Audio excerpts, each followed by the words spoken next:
إن الحمد لله نحمده ونستعينه ونستغفره ونؤمن به ونتوكل عليه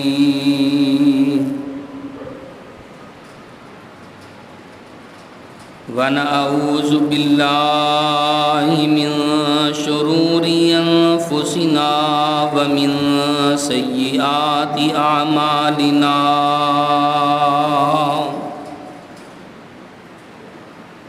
من يهده الله فلا مضل له ومن يضلل فلا هادي له أشهد أن لا إله إلا الله وحده لا شريك له وأشهد أن محمدًا عبده ورسوله أعوذ بالله السميع العليم من الشيطان الرجيم بسم الله الرحمن الرحيم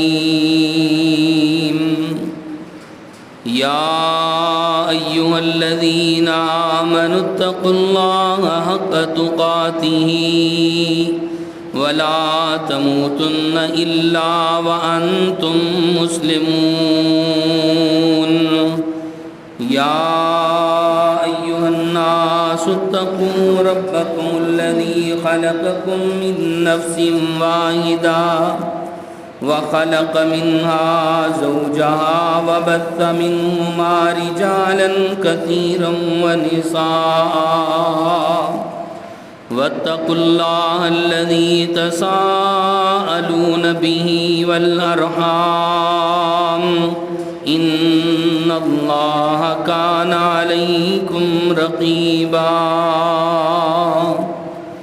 يا أيها الذين آمنوا اتقوا الله وقولوا قولا سديدا يصلح لكم أعمالكم ويغفر لكم ذنوبكم ومن يطع الله ورسوله فقد فاز فوزا عظيما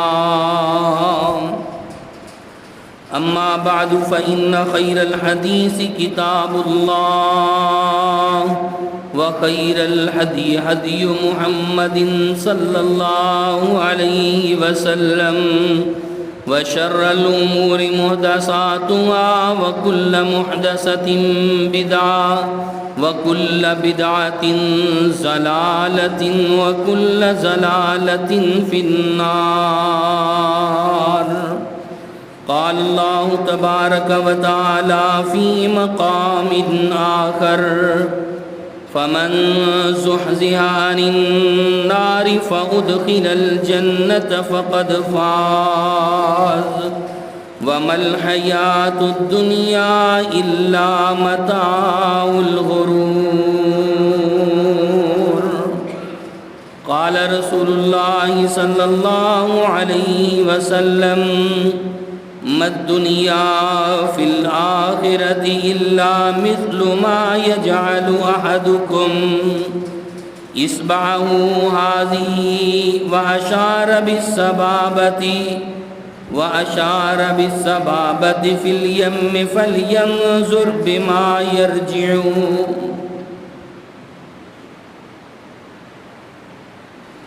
حضرات، ہر قسم کی حمد و ثنا اللہ وحدہ لا شریک کی بابرکت اور پررحمت ذات کے لیے جو ساری کائنات کا خالق، مالک، رازق، داتا، علی کل شیء قدیر اور فعال لما یرید ہے، جس کی مرضی، جس کی اجازت اور جس کے امر کے بغیر اس کائنات کے اندر کوئی چیز مارز وجود میں نہیں آ سکتی، اور اس کی اجازت اور اس کے حکم کے بغیر اس کائنات کے اندر پتہ بھی حرکت نہیں کر سکتا ہے۔ درود و سلام امام الانبیاء، حبیب خدا، محبوب کبریا،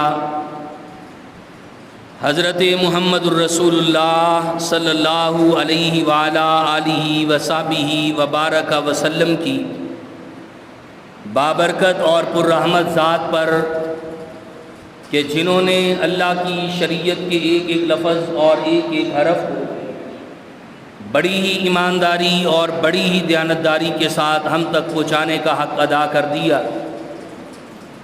آپ علیہ الصلوۃ والسلام کی شان، منقبت، عظمت اور منزلت کا عالم یہ ہے کہ آپ علیہ الصلوۃ والسلام کی زندگی میں کوئی صبح ایسی نہیں آئی اور کوئی شام ایسی نہیں آئی کہ جب اللہ رب العزت کی تائید، نصرت اور مدد آپ کے شامل حال نہ ہوئی ہو۔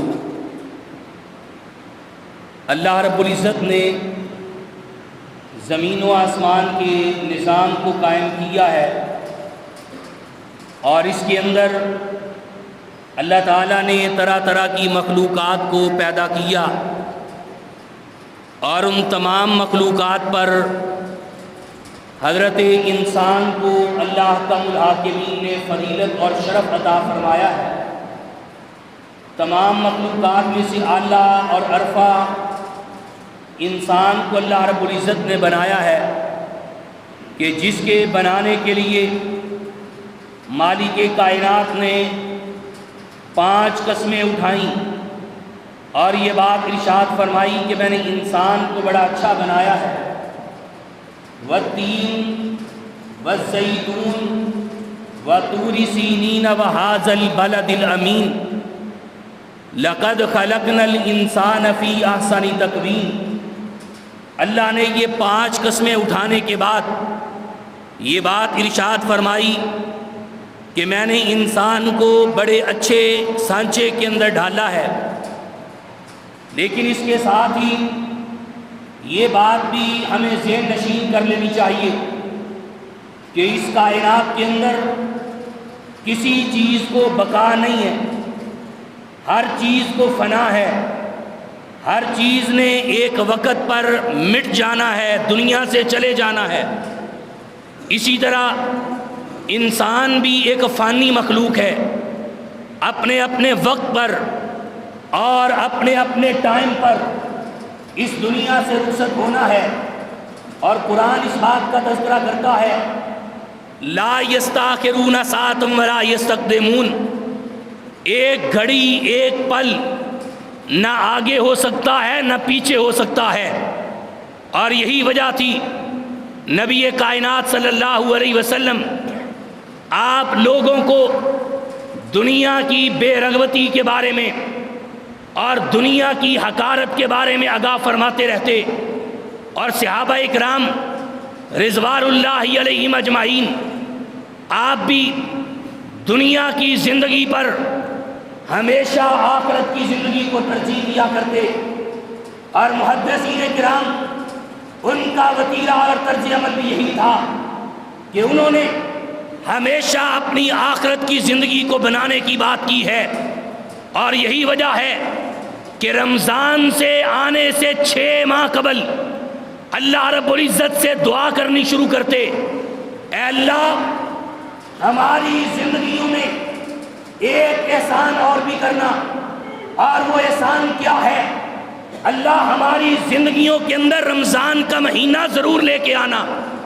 6 مہینے قبل محدثین دعا کرتے، اللہ رمضان کی بہاریں، رمضان کی نمازیں، رمضان کے روزے، رمضان کے ذکر و اذکار اللہ ہماری زندگی میں ضرور کرنا۔ اس کی وجہ کیا ہے؟ تاکہ ہم دنیا سے بے رغبت ہو کر اللہ تیرے سامنے اس مقدس مہینے کے اندر جھکیں، روزے رکھیں، تیری رضا کو تلاش کرنے کے لیے اور تیری خوشنودی کو تلاش کرنے کے لیے ہم دن رات ایک کر کے تیری عبادت کریں، تیری ریاضت کریں۔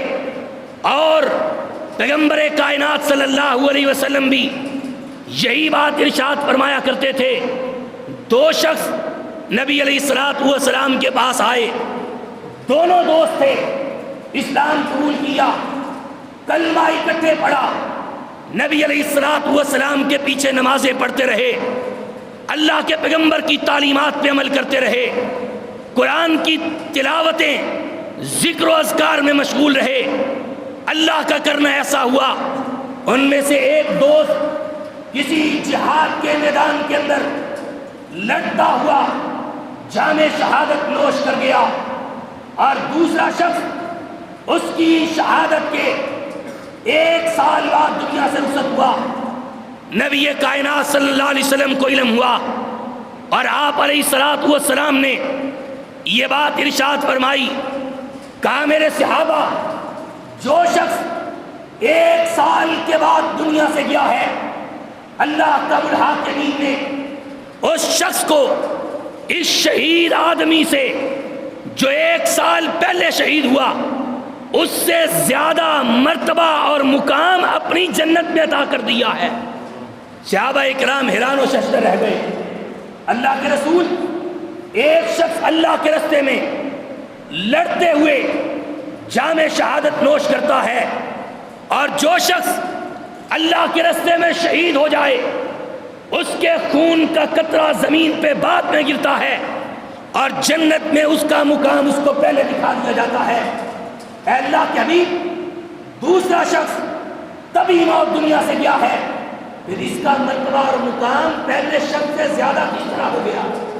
اللہ کے حبیب صلی اللہ علیہ وسلم نے فرمایا، اور میرے صحابہ، تم نہیں جانتے کہ اس شخص کی زندگی میں 1 رمضان کا مہینہ اللہ نے زیادہ بھیجا تھا، اور اس مہینے میں اس نے عبادات کی، اس نے ریاستیں کی، رات کا قیام کیا، دن کے روزے رکھے، ذکر و اذکار کیے، قرآن مجید کی تلاوتیں کی۔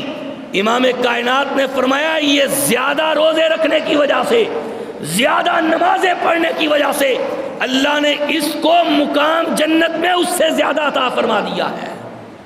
خوش قسمت ہیں وہ لوگ کہ جن کی زندگیوں میں ایک مرتبہ پھر رمضان آنے والا ہے، اور میں اللہ سے دعا گو ہوں کہ اللہ اپنی رحمت سے، اپنی توفیق سے ہمیں رمضان تک پہنچا دینا، اور رمضان کے روزے رکھنے، رمضان کی عبادات کرنے، اور رمضان کے اندر اللہ تجھے راضی کرنے کی بھی ہمیں توفیق عطا فرما دینا۔ آؤ آج ہم دنیا داری کے پیچھے پڑ کے اپنی آخرت کو بھول بیٹھے ہیں، اور وہ دنیا جس کے بارے میں پیغمبر کائنات صلی اللہ علیہ وسلم ارشاد فرما رہے تھے، آپ نے فرمایا میرے صحابہ مجھے بتاؤ اس دنیا کی حقیقت آخرت کے مقابلے میں کیا ہے؟ صحابہ اکرام خاموش ہیں۔ آپ علیہ الصلوۃ والسلام نے فرمایا کہ تم میں سے ایک شخص اپنی انگلی کو، آپ نے شہادت والی انگلی کی طرف اشارہ کر کے فرمایا، آپ نے فرمایا تم میں سے کوئی شخص اپنی اس انگلی کو سمندر کے پانی میں ڈبوئے، جتنا پانی اس انگلی کے ساتھ لگتا ہے، آپ نے فرمایا یہ دنیا ہے، اور سمندر کا پانی یہ آخرت ہے۔ یہ آپ نے مثال دی۔ دنیا کی زندگی ختم ہونے والی ہے، بندہ 100 سال، 500 سال، 1000 سال بھی جی لے، بالآخر کیا ہے؟ بالآخر مرنا ہے۔ سیدنا حضرت موسیٰ علیہ السلام، ان کے پاس اللہ کا فرشتہ انسانی شکل میں ان کے گھر آیا۔ جب گھر میں دیکھا ایک غیر محرم موجود ہے، موسیٰ علیہ السلام نے تھپڑ مارا، اس کی آنکھ نکل گئی۔ انسانی شکل میں آیا، اور نبی کی غیرت گوارا نہیں کرتی کہ اس کے گھر میں کوئی غیر محرم داخل ہو۔ تھپڑ مارا، آنکھ نکل گئی۔ اب فرشتہ واپس پہنچا۔ صحیح حدیث اللہ کے حبیب بیان فرما رہے، فرشتہ واپس پہنچا، اللہ تیرا نبی تو دنیا میں رہنا چاہتا ہے، اللہ تیرا نبی دنیا سے جانا نہیں چاہتا۔ کہا جاؤ نبی موسیٰ سے یہ بات کہو، اگر تو ایک بھیل کے اوپر اپنا ہاتھ رکھ دے، جتنے بال تیرے ہاتھ کے نیچے آئیں گے، اے نبی موسیٰ میں اتنے سال تمہیں زندگی عطا فرما دوں گا۔ جب یہ بات موسیٰ علیہ السلام تک پہنچی، کہنے لگے اللہ اتنے سال زندگی ملنے کے بعد پھر کیا ہوگا؟ کہا موسیٰ پھر بھی موت ہے، پھر بھی تو دنیا سے جانا ہے۔ کہنے لگے اللہ اگر پھر دنیا سے جانا تو پھر ابھی لے جا، اللہ ابھی اپنی رحمتوں میں لے جا، ابھی اپنے پاس بلا لے۔ یعنی بندہ 500 سال 1000 سال جتنا مرضی جی لے، آخر کیا ہے؟ آخر مرنا ہی ہے، آخر دنیا سے جانا ہی ہے، یہ دنیا کو چھوڑنا ہی ہے۔ یہ فانی دنیا جس کے بارے میں نبی علیہ الصلوۃ والسلام فرما رہے تھے، کہا لوگو اگر اللہ کے نزدیک اس دنیا کی حیثیت ایک مچھر کے پر کے برابر بھی ہوتی، ایک مچھر کے پر کے برابر، نبی علیہ الصلوۃ والسلام فرماتے ہیں اللہ کسی کافر کو ایک گھونٹ پانی کا بھی نہ دیتا اگر اس دنیا کی حیثیت اللہ کے نزدیک مچھر کے پر کے برابر ہوتی، اللہ کسی کافر کو پانی کا ایک گھونٹ بھی نہ دیتا۔ اللہ کے نزدیک اس دنیا کی کوئی اہمیت نہیں ہے۔ اس دنیا کے اندر اللہ نے انسان کو بھیجا ہے اعمال کرنے کے لیے، اور قرآن کیا کہتا ہے؟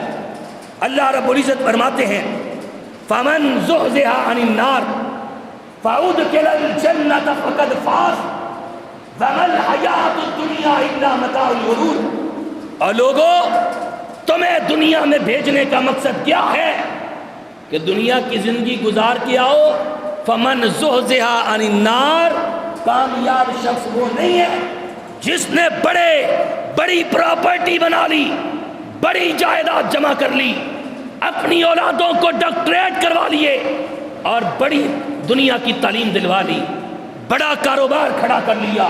کامیاب وہ نہیں ہے۔ کامیاب کون ہے؟ وَمَنْ زُحْزِحَ عَنِ النَّارِ فَأُدْخِلَ الْجَنَّةَ فَقَدْ فَازَ، جس شخص نے اپنے آپ کو جہنم کی آگ سے بچا کر جنت کا حقدار بنا لیا، اللہ کہتے ہیں یہ بندہ کامیاب ہو گیا۔ آج ہم دنیا کو ترجیح دے رہے ہیں یا آخرت کو ترجیح دے رہے ہیں؟ دنیا کے مال کے پیچھے دن رات بندہ لگا، نہ صبح دیکھتا ہے، نہ شام دیکھتا ہے، نہ اپنے آرام کو دیکھتا ہے، لیکن نماز کے وقت نہ کاروبار چھوٹتا ہے، نماز کے وقت نہ اس کی دکانداری چھوٹتی ہے، نہ وہ اللہ کو یاد کرتا ہے۔ حی علی الصلاۃ کی آوازیں بلند ہو جاتے ہیں لیکن اس کے کان پہ جوں تک نہیں لگتی۔ مال آ گیا فٹ جوں کھول دیتا ہے، چند ٹگوں کے لیے دغا کرتا ہے، چند ٹگوں کے لیے فراڈ کرتا ہے، لوگوں کی آنکھوں میں دھول جھونکتا ہے اور لوگوں کو دغے دیتا ہے، لوگوں کے ساتھ خیانتیں کرتا ہے، لوگوں کے ساتھ ان کے حقوق ضبط کرتا ہے۔ اس کی وجہ کیا ہے؟ کہ دنیا سے محبت ہے، آخرت سے پیار ہے، آخرت کی تیاری نہیں ہے۔ اور جس بندے کے دل میں آخرت کا ڈر ہو، آخرت کا خوف ہو کہ میں نے اللہ کے سامنے کھڑے ہونا ہے، اللہ کے سامنے کھڑے ہونے کا ڈر ہو، پھر بندہ غلط کاریاں نہیں کرتا ہے۔ اور لوگوں جس بندے کے دل میں رب کے سامنے کھڑے ہونے کا ڈر آ جائے، میں نے حدیث پڑھی نبی کائنات صلی اللہ علیہ وسلم، آپ علیہ الصلوۃ والسلام اپنے صحابہ کو بیان فرما رہے تھے۔ آپ نے فرمایا میرے صحابہ، بنی اسرائیل کا ایک شخص تھا، بڑا ہی گناہ گار، بڑا ہی سیاکار۔ جب آخری وقت اس کا قریب آیا، اپنے بچوں کو بلاتا ہے، بچوں کو بلا کے کہتا ہے میرے بیٹو میں دنیا سے چلا جاؤں تو مجھے جلا دینا، جلا کے میری راکھ بنا لینا اور اس راکھ کو ہواؤں کے حوالے کر دینا، سمندروں میں بہا دینا، دریاؤں میں بہا دینا، تاکہ میں راکھ ہو جاؤں۔ میں قیامت کے دن اللہ کے سامنے کھڑے ہونے سے ڈرتا ہوں، میں کیسے جواب دوں گا، میں کیسے اللہ کا سامنا کر پاؤں گا، میں کس طرح اللہ کے سامنے اپنی زندگی کا حساب دوں گا۔ اپنی اولاد سے کہہ رہا ہے، اور حدیث کے الفاظ ہے اس بندے کا عقیدہ درست تھا، عقیدہ توحید اس کے پاس تھا، شرک نہیں کرتا تھا، غیر اللہ کو نہیں پوجتا تھا، توحید کا عقیدہ اس کے پاس مضبوط تھا۔ نبی علیہ الصلوۃ والسلام نے فرمایا جب یہ بندہ فوت ہو گیا، اس کے بچوں نے اسی طرح کیا، اس کی جلا کے اس کی راکھ کو کچھ دریاؤں کے حوالے کر دی، کچھ ہواؤں میں اڑا دی۔ نبی علیہ الصلوۃ والسلام نے فرمایا اللہ نے اس بندے کو کھڑا کیا۔ آپ علیہ الصلوۃ والسلام جو اللہ کی مرضی اور وحی کے بغیر نہیں بولتے، آپ فرما رہے اللہ نے اس بندے کو کھڑا کیا۔ سلسلہ حدیث صحیحہ کے اندر شیخ البانی علیہ رحمہ اس روایت کو لے کے آئے ہیں کہ اللہ نے اس بندے کو کھڑا کیا اور سوال کیا، اور میرے بندے بتا تو نے یہ عمل کیوں کیا ہے، اپنی اولاد کو ایسا کرنے کے لیے کیوں کہا؟ کہنے لگا اللہ میں تیرے سے ڈرتا تھا، اللہ مجھے آخرت کا خوف تھا، گناہ بڑے کر لیے تھے، غلطیاں بڑی ہو گئی تھی، اللہ زیادتیاں بڑی کر بیٹھا تھا، قدم قدم پہ تیری حکم عدولیاں کی، اللہ تیرے سامنے کھڑا ہونے سے ڈرتا تھا۔ نبی علیہ السلام نے فرمایا کب پوچھیں؟ اللہ سب کچھ جانتے ہیں، اللہ پھر پوچھیں گے کیا تو نے یہ سارا کام میرے ڈر کی وجہ سے کیا؟ کہے گا اللہ ہاں آپ کے ڈر کی وجہ سے کیا۔ اللہ فرمائیں گے پھر جاؤ وَلِمَنْ خَافَ مَقَامَ رَبِّهِ جَنَّتَانِ، اور میں نے ہر بندے کے لیے ایک جنت تیار کی ہے، لیکن جو میرے سامنے کھڑا ہونے سے ڈر گیا میں نے اس کے لیے ایک جنت نہیں بلکہ 2 جنتیں تیار کر رکھی ہیں۔ آؤ آخرت کا فکر، آخرت کی فکر اپنے دل میں بٹھا دو، اور اللہ تعالیٰ کے سامنے آ کے رمضان آ رہا، اس رمضان میں یہ عہد کیجئے، یہ وعدہ کیجئے اللہ سے، اللہ رمضان ہماری زندگی میں لے آ ربا تجھے راضی کرے، اللہ اپنے گناہوں کی معافی مانگے، اللہ اپنی غلطیوں کو چھوڑ کے، اپنی زیادتیوں کو چھوڑ کے، اللہ تیری حکم عدولیوں کو چھوڑ کے تیرے فرما بردار بندے بن جائیں گے۔ یہ عہد کرو، اللہ کی قسم ہے اللہ زندگی کو خوشگوار بنا دے۔ اور آئیے نبی علیہ السلام کا ایک فرمان، آپ علیہ السلام نے فرمایا، نبی علیہ السلام ایک دفعہ سیدہ عائشہ رضی اللہ تعالی عنہا اور دیگر آپ کی ازواج مطہرات آپ سے نہ کچھ مال کا مطالبہ کیا، نبی علیہ السلام نے قسم اٹھا لی، ایلا کر لیا، قسم اٹھا لی کہ میں پورا 1 مہینہ تمہارے پاس نہیں آؤں گا۔ انہوں نے آپ سے مال کا مطالبہ کیا، آپ نے قسم اٹھا لی کہ پورا 1 مہینہ میں آپ کے پاس نہیں آؤں گا۔ نبی علیہ السلام اپنے حجرے میں ہیں، اور حجرے کے اندر کھجور کی ایک چٹائی ہے، اور اس چٹائی کے اوپر نبی علیہ السلام بیٹھے ہیں۔ سیدنا فاروق اعظم رضی اللہ تعالیٰ آئے، اللہ کے حبیب صلی اللہ علیہ وسلم کو دیکھا، آپ اپنی چٹائی سے اٹھے، نبی علیہ السلام کا جسم جو ریشم سے بھی نرم تھا، نبی کائنات کے جسم پہ وہ چٹائی کے وہ پتے اللہ کے پیغمبر کے جسم پر نشان بنا رہے تھے۔ فاروق اعظم رضی اللہ تعالیٰ نے دیکھا تو آنکھوں میں آنسو آ گئے، اللہ کے رسول یہ کیسے ہو کس راہ؟ اللہ کے حبیب وہ ریشم کی قبائیں زیب تن کرنے والے، اللہ کے رسول اللہ نے تو آپ کو 2 جہانوں کا سردار بنا دیا ہے، کیوں نہ ہم بھی آپ کے لیے نرم و گداز بستر کا انتظام کریں؟ آپ نے فرمایا فاروق یہ نرم و گداز بستر ہمارے لیے نہیں ہے، ہم اللہ تعالیٰ سے آخرت کا سودا کر چکے ہیں، ہم نے اللہ سے آخرت کی زندگی کو بہتر بنانا ہے۔ اور اللہ کے حبیب دعا کیا کرتے تھے، اللہم احینی مسکینا وامتنی مسکینا واحشر لی فی زمرۃ المساکین، اللہ مجھے مسکین بنا کے رکھنا، اللہم احینی مسکینا، اللہ مجھے زندہ رکھی تو مسکین بنا کے رکھی، وامتنی مسکینا، اللہ میں دنیا سے جاؤں تو حالت مسکینی میں جاؤں، واحشر لی فی زمرۃ المساکین، اور اللہ مجھے قیامت کے دن اٹھانا تو مسکینوں کے ساتھ ہی اٹھانا۔ اللہ کے حبیب یہ دعا کیا کرتے تھے۔ ایک دفعہ سیدہ عائشہ رضی اللہ تعالیٰ عنہ سوال کرتی ہے، اللہ کے رسول بات کیا ہے، آپ ایسی دعا کیوں مانگتے ہیں، ایسی بات کیوں کرتے ہیں؟ نبی علیہ السلام نے فرمایا عائشہ تو نہیں جانتی ان مسکینوں کی عظمت کا عالم کیا ہے۔ اللہ کے رسول کیا ہے؟ آپ نے فرمایا یہ مسکین عمراء سے اللہ کی جنت میں 40 سال پہلے داخل ہو جائیں گے، 40 سال اللہ کی جنت میں داخل ہو جائیں گے۔ نبی علیہ السلام جنہوں نے جنت کا دروازہ کھلوانا ہے، آپ علیہ السلام سب سے پہلے جنت میں داخل ہوں گے، لیکن دنیا سے بے رغبتی دیکھی اللہ کے رسول صلی اللہ علیہ وسلم۔ آپ علیہ السلام ایک دفعہ اپنے صحابہ کے ساتھ نکلے اور ایک کوڑے کے ڈھیر پہ آئے، نبی علیہ السلام رک گئے، وہاں پر ایک بکری کا بچہ مرا ہوا پڑا۔ نبی علیہ السلام نے سوال کیا میرے صحابہ کون خریدے گا، یہ بکری کا مرا ہوا بچہ کون خریدے گا؟ صحابہ کہنے کہ اللہ کے رسول یہ زندہ بھی ہوتا تو بچہ کس نے خریدنا تھا؟ اس کو تو کوئی زندہ کو بھی لینے کے لیے تیار نہیں، یہ تو مرا ہوا ہے۔ آپ نے فرمایا میرے صحابہ یہ دنیا کی حقیقت ہے، یہ دنیا جس کے پیچھے لوگ لڑ لڑ کے مر رہے ہیں، یہ ہے حقیقت دنیا کی آخرت کے مقابلے۔ اور میرے محترم بھائیوں، جس مقصد کے لیے رب نے اس دنیا میں ہمیں بھیجا ہے نا، اس مقصد کو حاصل کیجیے، اور وہ مقصد کیا ہے؟ اپنے مالی کو حاصل کیجیے۔ جتنا مرضی مال بنا لو، جتنی مرضی جائیداد بنا لو، جو مرضی کر لو، آخری ٹھکانہ کیا ہے؟ قبر۔ آخری ٹھکانہ قبر ہی ہے، یہ مال تیرے ساتھ نہیں جائے گا۔ اور نبی علیہ السلام فرماتے ہیں، بندہ کہتا ہے مالی مالی مالی، میرا مال میرا مال میرا مال، یہ بھی میرا یہ بھی میرا یہ بھی میرا۔ بندہ مال مال کرتا رہتا ہے، صبح و شام مال مال کرتا رہتا ہے، میرے اتنے پلاٹ ہیں جی، میری اتنی دکانیں ہیں، میرا اتنا کاروبار۔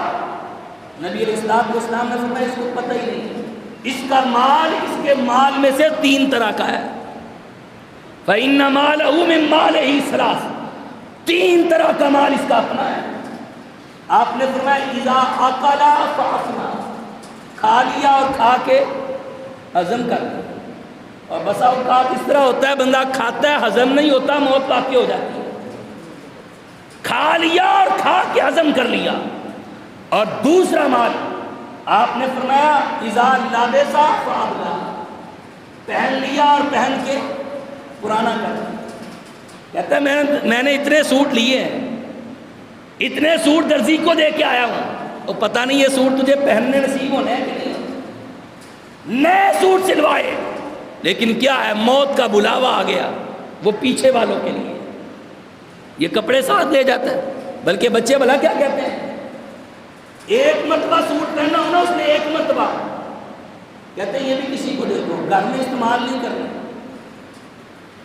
کوئی قیمتی چیز کہتے ہیں یہ کسی اور کو دے دو، ہم نہیں استعمال کریں گے۔ یہ حال ہوتا ہے اولاد کا۔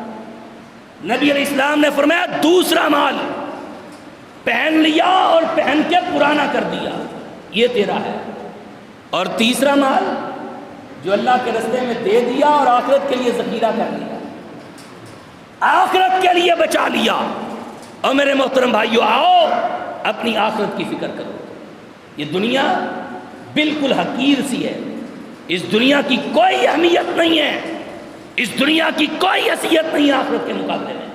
اپنی آخرت کو بہتر بناؤ، ہر معاملے میں دیکھو، اپنے کاروباری معاملے میں دیکھو کہ میری آخرت کا نقصان تو نہیں ہے، میں لین دین کر رہا ہوں اس میں میری آخرت کا نقصان تو نہیں ہے۔ امام بخاری علیہ رحمہ کب یاد آیا، ان کے ساتھ نا ایک دفعہ سودا ہو گیا، کچھ لوگ آئے اور کاروبار کرتے تھے، کچھ لوگ آئے 5000 دینار پر، ان سے بات ہوئی، ابھی سودا طے نہیں ہوا، سودا طے نہیں ہوا، نیت کر لی کہ میں نے ان کو 5000 دینار پہ دے دیں، نیت کر لی۔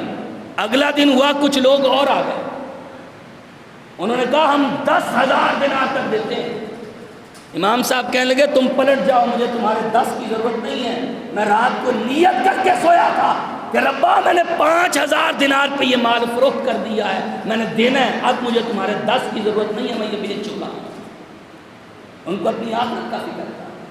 اور ایک مرتبہ امام بخاری علیہ رحمہ، ایسے ہی نہیں ان کی کتاب کو اللہ نے اتنی فقیت اور مرتبہ عطا کیا کہ اصح الکتب بعد کتاب اللہ صحیح البخاری، کہ اللہ کی کتاب کے بعد اگر کائنات میں سب سے صحیح ترین کوئی کتاب ہے تو وہ صحیح البخاری ہے۔ ایک مرتبہ سمندر میں سفر کر رہے ہیں اور ان کے پاس 1000 دینار اشرفیوں کی تھیلی ان کے پاس تھی۔ وہاں پر ایک بندے نے شور مچا دیا، ان کے پاس وہ اشرفیاں دیکھی اور دیکھ کے نا شور مچا دیا، کہنے لگا میری اشرفیوں کی تھیلی گم ہو گئی ہے۔ اس بندے نے فراڈ کیا، کہنے لگا میری اشرفیوں کی تھیلی گم ہو گئی۔ امام صاحب نے وہ تھیلی پکڑی اور سمندر کے پھینک، سمندر پہ پھینک۔ اب لوگوں نے ظاہری بات ہے تلاشی ہونی تھی، تلاشی لی گئی، کہیں سے بھی پھیلنا نہیں۔ جب معاملہ ٹھنڈا پڑ گیا، اب وہ بندہ امام صاحب کے پاس آیا اور آ کے کہتا ہے امام صاحب میں نے آپ کے پاس وہ تھیلی دیکھی تھی، وہ گئی کہاں؟ ساری تلاشی ہو گئی۔ کہا وہ تو میں نے سمندر میں پھینک دی۔ کہا تجھے پتا بھی تھا وہ تیری نہیں ہے، وہ میری ہے، تو نے جھوٹ بول کے شور مچایا۔ کہا پھر سمندر میں کیوں پھینکی؟ کہا میں وہ کام کرنے جا رہا تھا، میں اللہ کے رسول کی حدیث پہ کام کرنے جا رہا تھا۔ اگر آج بخاری کے اوپر جھوٹ کی تہمت لگ جاتی، اللہ کی قسم ہے بخاری ساری زندگی نبی کی حدیث پہ کام نہ کر سکتا۔ ہمیں اللہ کے سامنے کھڑے ہونا ہے، مالک کائنات کے سامنے پیغمبر کی حدیث جس پہ انہوں نے کام کیا، میں یہ حدیث اللہ کے سامنے رکھ دوں گا، رب مجھے معاف کرنا۔ آؤ میرے محترم بھائیو، اللہ کے لیے رب کا واسطہ دے کے کہوں گا، یہ برکتوں والا، یہ رحمتوں والا مہینہ آ رہا ہے، چھوڑ دیجئے حرام کاریاں ترک کر دیجئے، یہ جھوٹ اور فراڈ چھوڑ دیجئے۔ کیا لے کے جاؤ گے؟ اور جس اولاد کے لیے کماتے ہو، جس اولاد کے لیے دغے بازیاں کر رہے، اور جس اولاد کے لیے فراڈ کر رہے، پتہ نہیں اولاد کے لیے بنے بھی کہ نہ بنے۔ آپ جانتے ہو حقیقت بات ہے، ہم بسا اوقات لوگ دنیا سے جاتے ہیں نا، کہتے جی غسل دینے کے لیے بلاؤ۔ ہم نے کہا ہم غسل کا طریقہ آپ کو بتائیں گے، غسل خود دو، ہم غسل نہیں دیں گے، غسل خود دو۔ بچوں کو بلایا جاتا ہے، حقیقت بات ہے بچے قریب ہی نہیں آتے، باپ کے قریب نہیں آتے، بھائی قریب نہیں آتے۔ کہتے ہیں بھائی سے کسی بندے کو بلا لو، اسے کہہ دو غسل دے دے، بس آپ بتاتے جائیں، اسے کہو غسل دے دے۔ اس اولاد کے لیے کما رہے ہو، اس اولاد کے لیے جو جاتے وقت تجھے غسل بھی نہ دے سکے، جو جاتے وقت تجھے کفن بھی نہ پہنا سکے، جو تیرے جانے کے بعد مہینہ ڈیڑھ مہینہ تجھے 2 مہینے یاد رکھے، اس کے بعد تیری قبر کے نشان بھی بھول جائیں گے۔ آپ دیکھ لیں، دادا کو تو جانتے ہوں گے، دادا فوت ہو گئے، کوئی قبر کو بھی نہیں جانتا ہوگا۔ پوتے پڑ پوتے کتنی دیر، وہ کتنی دیر نام رہے گا؟ کہتے جی بڑا بندہ تھا، بڑا آدمی تھا، کتنی دیر؟ چلو یہاں سے حساب لگا لو، یہ 2021 ہے، جو لوگ 1921 میں فوت ہو گئے ہمیں ان کے نام بھی نہیں آتے، ہمارے عزیز، ہمارے اقارب، ہمارے رشتہ دار، نام مٹ گئے، جائیدادیں مٹ گئیں، حیثیتیں مٹ گئیں، اور پیچھے کیا بچا؟ اور ان کے کام وہی آئے گا جو انہوں نے اپنے نیک اعمال کیے ہیں، جو اللہ کے راستے میں دے گئے۔ اور میرے محترم بھائیو، آؤ اس دنیا کے پیچھے لگ کے اپنے اعمال ضائع نہ کرو، اس دنیا کے پیچھے لگ کے اپنے مالک کو ناراض نہ کرو، اپنے مالک کو راضی کر دو۔ اگر مالک ناراض ہو گیا نا، حقیقت بات ہے اس دنیا میں آنے کا کوئی فائدہ نہیں۔ کیا فائدہ تیرے مال کا کہ جس مال کی وجہ سے تو نے اپنا مالک ناراض کر لیا ہے، اپنے رب کو ناراض کر لیا ہے؟ کیا فائدہ اس مال کا؟ کیا فائدہ اس کاروبار کا؟ اور آؤ محنت کرو، کوشش کرو، کس کے لیے؟ وَسَارِعُوا إِلَىٰ مَغْفِرَةٍ مِّن رَبِّكُمْ وَجَنَّةٍ عَرْضُهَا كَعَرْضِ السَّمَاوَاتِ، اور اس جنت کے لیے کوشش کرو، دوڑو۔ اللہ کہتے ہیں جلدی کرو، دوڑ لگاؤ اس جنت کے لیے کہ جس جنت کا عرض اللہ تعالیٰ نے بہت وسیع بنا رکھا ہے۔ صحابہ اکرام کے اندر نیکی کی تڑپ تھی، نیکی کی تگ و دو تھی، نیکی میں آگے بڑھنے کا شوق تھا، لیکن ہمیں اس کے پاس پلاٹ آ گیا، میرے پاس بھی آنا چاہیے، اس کے پاس 2 ہے، میرے پاس 3 ہونے چاہیے۔ دنیا داری کی دوڑ میں ایک دوسرے سے آگے بڑھنے کی کوشش، لیکن دینداری کا کوئی پتہ نہیں کہ میں نے پچھلے سال اگر مجھ سے رمضان میں سستی ہوئی ہے، اس سال سستی بہتر ہونا چاہیے نا، دن بدن بہتر ہونا چاہیے۔ یہ عزم کر کے جاؤ کہ انشاءاللہ اس رمضان روزے بھی سارے رکھیں گے اور قرآن کی تلاوت بھی انشاءاللہ کثرت سے کریں گے نا انشاءاللہ۔ رب کو راضی کرنا ہے نا انشاءاللہ ہم نے اس مالک کو راضی کرنا ہے، اپنے مالک کو راضی کرنا ہے۔ دنیا روٹتی ہے تو روٹ جائے، دنیا ناراض ہوتی ہے کوئی پرواہ نہیں۔ اللہ کی قسم ہے نبی علیہ السلام کی ایک حدیث ہے، آپ نے فرمایا بندہ جب دنیا کو راضی کرتا ہے، دنیا کو، اور خالق کو ناراض کرتا ہے، آپ نے فرمایا دنیا بھی پھر اس کے اوپر راضی ہو سکتی، یہ دنیا بھی راضی ہو سکتی، لیکن اگر دنیا کو ناراض کر کے اپنے خالق کو راضی کر لیتا ہے، یہ دنیا ذلیل و خوار ہو کے اس کے قدموں میں آگے رہے گی۔ اللہ دنیا کو بھی راضی کرتا ہے، لیکن شرط یہ ہے کہ اپنے مالک کو راضی کرو، اس جنت کے لیے محنتیں کرو۔ اور نبی علیہ الصلوۃ والسلام آپ فرما رہے تھے، آپ نے فرمایا اور لوگوں اس دنیا کے اندر اس طرح رہو جس طرح ایک مسافر رہتا ہے۔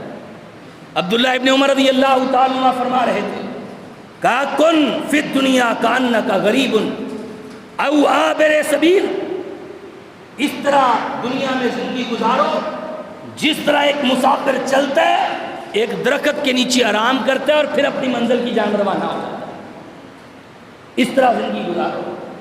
دنیا میں سدا بیٹھ نہیں رہنا، اپنے رب کو منا لیجیے، اپنے رب کو راضی کر لیجیے، بڑی جلدی مان جاتا ہے۔ دنیا والے تو نہیں نہ مانتے، دنیا والوں کو ہزار ان کو مثالیں دے دو، ہزار ان کو قرآن کی یاد سنا لو، دنیا والے بڑی مشکل سے مانتے ہیں۔ وہ تو آنے کی دیر ہے، رب کہتا ہے صرف آنے کی دیر ہے، میں تو بڑی جلدی مان جاتا ہوں۔ ایک دوست سے بات کر رہے تھے، کعبۃ اللہ میں ایک شخص گیا، بڑا ڈیرے دار تھا، اور جا کے بھلا کیا کہتا ہے، کہتا ہے ربا ہمارے ڈیرے پہ جب کوئی آتا ہے نا، ہمارا رواج بنا کیا ہے کہ ہمارے ڈیرے پہ جب کوئی دشمن بھی چل کے آ جائے نا تو ربا ہم اسے معاف کر دیتے ہیں۔ پتہ نہیں تیرے ڈیرے کا کیا دستور ہے، ربا تیرے ڈیرے پہ چل کے آئے ہو، پتہ نہیں یہاں کا کیا دستور ہے، ربا ہم تو تیرے بندے ہو کے معاف کر دیتے ہیں، اور تو مالک ہے، تو مالک ہو کے معاف کر دیتا ہے، بڑی جلدی معاف کر دیتا ہے۔ آؤ اس کے در پہ آؤ، اس کے دروازے پہ آؤ، اللہ کو چھوڑ کے نہ بھاگو۔ اللہ کی قسم ہے، اللہ ہر طرح کی پریشانیوں سے نجات دے دیتا ہے، ہر طرح کی مشکلات مالک دور فرما دے گا۔ نبی علیہ الصلوۃ والسلام نے فرمایا، آپ نے فرمایا ایک بندہ کھیتی بوتا ہے، دانا بیجتا ہے، دانا مٹی کے اندر ملتا ہے، آسمان سے بارش آتی ہے۔ اللہ رب العزت نے قرآن مجید میں بھی یہ بات فرمائی، اللہ کہتے ہیں دنیا کی زندگی کی مثال کیا ہے، جیسے آسمان سے پانی اترا اور اس پانی نے زمین کے اندر سے دانے سے کومپل نکالی، جب وہ ہرا بھرا ہو گیا، پھل دینے لگا، فصل اگائی، اب کسان کہتا ہے اب تو میں اس کی کٹائی کر لوں گا، فصل تیار ہے، لیکن کیا ہوتا ہے، اللہ کہتا ہے ہمارا حکم آ جاتا ہے، ہمارا حکم آ جاتا ہے، ہم ساری فصل کو تباہ کر کے رکھتے ہیں، فصل کھڑی تباہ ہو گئی، کچھ نہیں حاصل ہوا۔ اللہ کہتے ہیں یہ ہے دنیا کی زندگی کی مثال، بندہ بڑی لمبی امیدیں لگا کے بیٹھا ہو، یہ کرنے میرے بچے جوان ہو رہے، میں یہ کروں گا، میں یہ کروں گا، بڑی لمبی امیدیں، لیکن کیا ہوتا ہے، وہ ایسا پانی پھرتا ہے امیدوں پہ، بچہ جوان بچہ ہے، وقت آ گیا، دنیا سے چلا گیا، ساری امیدوں پہ پانی پھرتا ہے۔ کاروبار بڑا چمک رہا تھا، اللہ کا حکم آ گیا، کاروبار ختم ہو گیا، بڑی امیدوں پہ پانی پھرتا ہے۔ یہ حقیقت ہے، اس ہمیشہ والی زندگی کے لیے کوشش کیجیے۔ اور آئیے آخری بات، نبی علیہ الصلوۃ والسلام نے آپ نے فرمایا جنت کے اندر سے نکلنے والا، جہنم کے اندر سے نکلنے والا جو آخری جنتی ہوگا۔ اب دنیا کی حقیقت سنیے، دنیا کی حقیقت کیا ہے، آپ نے فرمایا جہنم سے نکلنے والا آخری جہنمی کہے گا اللہ جہنم کے دروازے پہ بٹھا دو، جہنم کے دروازے پہ بیٹھا ہے، دور درخت نظر آئے، اللہ یہاں سے اٹھا کے اس درخت کے نیچے بٹھا دے، آئندہ سوال نہیں کروں گا۔ اللہ اپنے فرشتوں سے کہیں گے اس کو اٹھا کے اس درخت کے نیچے بٹھا دے۔ آپ فرماتے ہیں دور ایک اور درخت نظر آئے گا، پھر سوال کرے گا اور کہے گا ربا آئندہ سوال نہیں کرتا، ربا ایک مرتبہ مان لے، وہ فلانا درخت ہے اس کے نیچے بٹھا دے۔ 2-3 درخت اسی طرح نظر آئیں گے، اس کے کہنے پہ اللہ رب العزت اس کو وہاں پر پہنچا دیں گے، دور جنت کا دروازہ نظر آ رہا ہے، کہے گا اللہ جہنم سے نکال کے یہاں تک لے کے آ جنت کے دروازے پہ بٹھا دے، یہ نہیں کہوں گا اندر بھیج دے، دروازے پہ بٹھا دے۔ اللہ فرمائیں گے او میرے فرشتوں اس کو جنت کے دروازے پہ بٹھا دے، جنت کے اندر ریل پیر دیکھے گا، جنت کی خوشبوئیں اس کو معطر کر رہے ہیں، کہے گا ربا ایک سوال اور کر رہا ہوں، اس کے بعد نہیں کرتا۔ اللہ جہنم سے نکال کے یہاں تک لے آیا ہے، اللہ جنت کے اندر ہی داخل فرما دے، جنت میں داخل فرما۔ اور سنو اللہ رب العزت آگے سے کیا فرماتے ہیں، جو بات میں کرنا چاہتا ہوں۔ اللہ احکم الحاکمین فرمائیں گے اور میرے بندے تجھے میں نے صرف اس جنت میں داخل ہی نہیں کیا، بلکہ اس جنت کے اندر تمہیں میں نے 2 دنیا کی زمینوں کے برابر جگہ عطا فرما دی ہے۔ دنیا کی کیا چیز؟ یعنی دنیا کی جتنی زمین ہے، ایک دنیا نہیں، اس دنیا جیسی 2 دنیا ہو جائیں۔ اللہ فرماتے ہیں میں نے تجھے اتنی جگہ جنت میں عطا فرما دی۔ کہے گا اللہ میں تیرا بندہ ہوں، تو میرا رحمان، اللہ تو رحمان ہو کے میرے سے مزاح کرتا ہے۔ اللہ فرمائیں گے میرے، یہ حدیث کے الفاظ ہیں، اللہ فرمائیں گے میرے بندے میری رحمت بڑی وسیع ہے، میں نے تجھے اتنی عطا فرما دی، میرے خزانے میں تب بھی کوئی کمی واقع نہیں ہوئی ہے۔ یہ حقیقت ہے۔ اور نبی علیہ الصلوۃ والسلام کی ایک اور حدیث ہے، آپ نے فرمایا جنت کے اندر ایک کوڑا رکھنے کی جگہ، چھڑی، ایک کوڑا رکھنے کی جگہ جنت کے اندر، آپ نے فرمایا یہ دنیا اور دنیا میں جو کچھ بھی ہے اس سے بہتر ہے۔ کیا حیثیت ہے اس کے پیچھے؟ جو ہے نا ایک دوسرے کے بھائی خون کا پیاسا بنا، اس کے پیچھے، اس مال کے پیچھے، اس دولت کے پیچھے ایک دوسرے کے خون کے پیاسے بنے وہ رب کو ناراض کر رہے ہو، جس کی حیثیت اتنی ہے، اور تمہیں جو ملنے والی ہے جنت، اس کے بدلے میں ایک کوڑا رکھنے کی جگہ کے بدلے میں اس دنیا کی حیثیت یہ ہے۔ آؤ میرے محترم بھائیوں، اپنے رب کو راضی کیجئے۔ 4 چیزیں اللہ کے پیغمبر نے بتائی ہیں، 4۔ آپ نے فرمایا دنیا کے اندر 4 قسم کے لوگ ہیں۔ ایک وہ شخص جس کو اللہ نے علم عطا کی ہے اور مال عطا کی ہے، وہ اپنے مال کو اپنے علم کے مطابق، اس کو پتہ ہے میں نے زکوٰۃ کتنی دینی ہے، اس کو پتہ ہے میں نے خرچ کتنا کرنا ہے، میں نے کہاں پہ خرچ کرنا ہے، حرام کے لقمے سے کیسے بچنا ہے، اپنے علم کی روشنی میں۔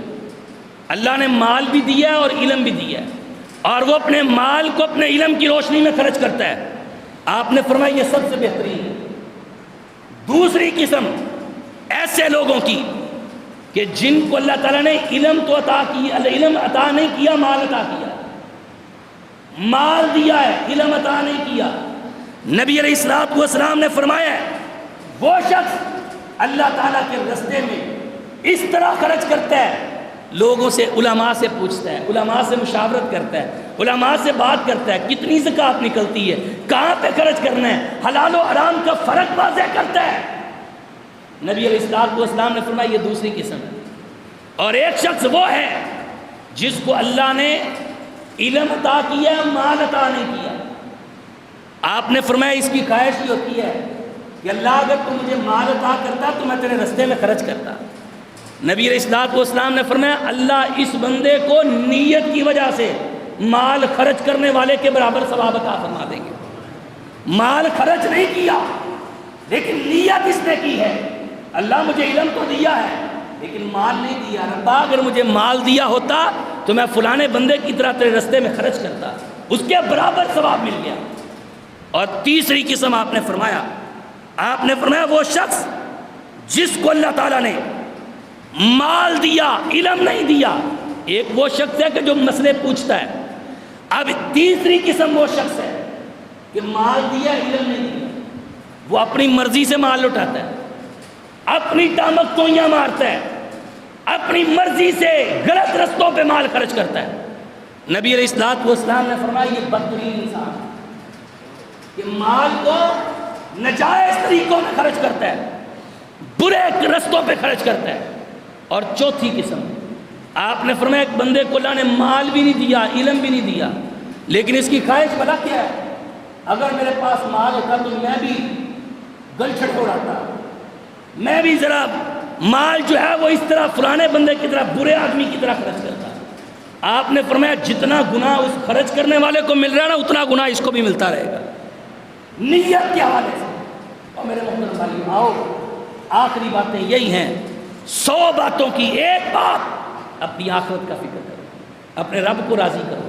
یہ رمضان آ رہا ہے، یہ بڑا قیمتی لمحات ہیں، یہ ان لمحات کو ضائع مت کرو، ابھی سے نیت کرو۔ جس طرح بیویاں گھروں میں تیاری کرتی ہیں نا، فلانی چیز بھی آ جائے، راشن آ جائے، ہر چیز آ جائے، رمضان پورے مہینے کا راشن گھر میں جمع کر لیتی ہیں، اسی طرح اس رمضان کے مہینے میں ابتدا کے اندر وہ سٹاک جمع کرنا شروع کر دو۔ رات کو نماز پڑھو اٹھ کے، قرآن کی تلاوت آج سے ہی شروع کرو، اور یہ عزم کرو، یہ عہد کرو کہ کم از کم 3 قرآن اس رمضان میں مکمل کریں گے۔ کریں گے نا انشاءاللہ؟ کریں گے نا انشاءاللہ؟ تہجد کے وقت اٹھے، سحری کے وقت اٹھے، گھنٹہ پہلے اٹھ جائے، اللہ کے سامنے 2 رکعت نفل ادا کر کے دعا کریں اور آدھا پارہ قرآن کی تلاوت کریں۔ یہ عزم کرو ابھی سے کہ انشاءاللہ نماز تراویح ہم انشاءاللہ ساری ادا کریں، ڈیلی انشاءاللہ نکلی ہے، کریں گے نا انشاءاللہ؟ انشاءاللہ بہترین قاری صاحب کا ہم انتظام کر رہے ہیں، ایک پورا بہترین ماحول یہاں پہ انشاءاللہ آپ کو دیا جائے گا، پرسکون ماحول دیا جائے گا۔ آپ یہاں پہ آئیں مسجد کے اندر، نماز تراویح ادا کریں۔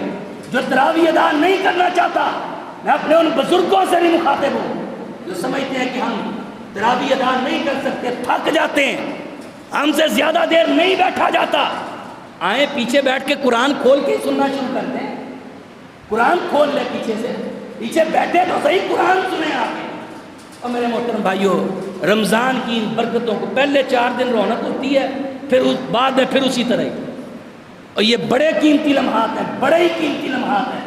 آپ سوچ نہیں سکتے، جو لوگ پیچھے شبرات گزری ہے نا، لوگوں نے بڑا شور مچایا، بھئی ساری رات عبادت اور صبح روزہ، بات کیا ہے، وجہ کیا ہے، کیوں؟ کہا جی اس رات اللہ تعالیٰ لوگوں کو جہنم سے آزاد کرتا ہے۔ حالانکہ ایسی کوئی بات نبی علیہ السلام کے حدیث سے ثابت نہیں ہے۔ رمضان کے بارے میں، رمضان کی ہر رات اللہ تعالیٰ لوگوں کو جہنم سے آزاد کرتے ہیں، لیکن اس کی فکر ہی کوئی نہیں۔ جو ثابت ہے اس کی فکر ہی کوئی نہیں، جو ثابت نہیں ہے اس کے پیچھے لوگ بھاگ رہے ہیں۔ رمضان کی ہر رات اللہ لوگوں کو جہنم کی آگ سے آزاد کرتا ہے اور جنت میں داخل کرتا ہے۔ اس لیے میرے محترم بھائیوں، اس رمضان کی قدر کیجئے، جتنی مرضی سختیاں آ جائیں، لیکن ہم نے اس رمضان میں انشاءاللہ اپنے رب کو راضی کرنا ہے نا انشاءاللہ؟ کرو گے نا انشاءاللہ؟ انشاءاللہ اگر اپنے رب کو راضی کر لیں گے، ہماری آخرت بہتر بن جائے گی۔ اقول قولی ھذا استغفر